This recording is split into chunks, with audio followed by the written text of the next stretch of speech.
Mabel, Lizzy's sister, notices that Lizzy is anxious about her upcoming wedding in London. Mabel accurately anticipates Lizzy's involvement with Theo after seeing their strange conduct in last week's episode, but she reminds her that Hector offers her a much more solid union and that the thrill of skulking around with someone will ultimately wear off. Lizzy keeps going through the motions of her engagement, but she is taken aback when Theo and Nan show up. Intimately clutching her fingers like a pinky promise, he requests to meet her in private. She goes, of course.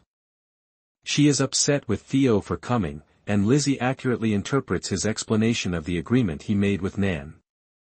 She does not want to live in hiding, be selected in secret, or be a mistress, which is what a life with Theo entails.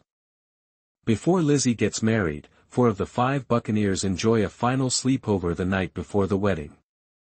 Nan acknowledges that she felt as though she was living someone else's life during her time in Italy with Guy. They comfort her, and Lizzy apologizes to Nan for denying her the letter and for finally forcing her to go. Although Nan isn't aware of it yet, her apology undoubtedly addresses the situation with Theo. By the time of the wedding, Lizzy seemed to have made up her mind. Although she appears gloomy in the carriage, she appears to be prepared to say I do to Hector. However, if Theo is involved, no way. A joyful couple passing by gives him the motivation to chase after his true love after he has been sulking by the lake. Sweaty, he makes it to the church and stops Lizzy, if only briefly, before she goes inside. Though he acknowledges her reservations about being with him, Theo doesn't precisely pressure her to pick him. His final appeal is surprisingly romantic and progressive. Rather than settling for half of the love and passion she deserves, he advises her to choose herself.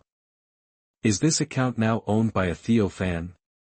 This naturally frightens her, and Lizzy is visibly overwhelmed by what to do next when she returns to the chapel. His father Reed is caught up in his own romantic whirlwind, and Hector is blissfully oblivious to his soon-to-be wife's impending infidelity. While he is putting his son's suit straight and giving him a final motivational speech, Reed's long-lost love, Blanche, A. The Dowager shows up. She informs him that she is relieved of her responsibilities since Nan has returned. She declares that now is their moment, and they eventually share a kiss. At least there's a happy ending for someone. Following the events of the previous week's episode, Conchita expresses regret to Mabel for cooperating with her plan. Conchita receives understanding from Mabel, who promises to use Conchita's skills if she ever wishes to marry a lord. Beyond that, though, Mabel is angry that her mother has only tried to fix her. Mabel acknowledges that she doesn't want what other girls want and isn't sure whether she even wants marriage, but her mother doesn't seem to be able to accept this. She does this without specifically telling Conchita that she's gay.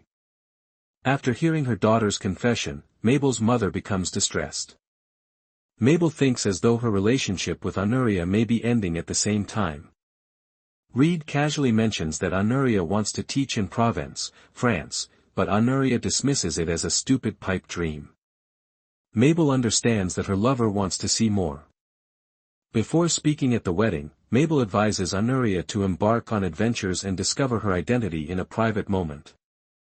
In her speech, she reiterates this point by stating the adage it's better to have loved and lost than to have never loved at all. This episode gives us some positive closure between Mabel and her mother, but it doesn't provide us with a clear answer regarding the state of Mabel and Honoria's relationship. In a subtle reference to what she had heard previously, Mabel's mother encourages her to keep exploring the world and finding new things. She tells her daughter, disappointment mustn't stop you from living, which is precisely what Mabel needed to hear.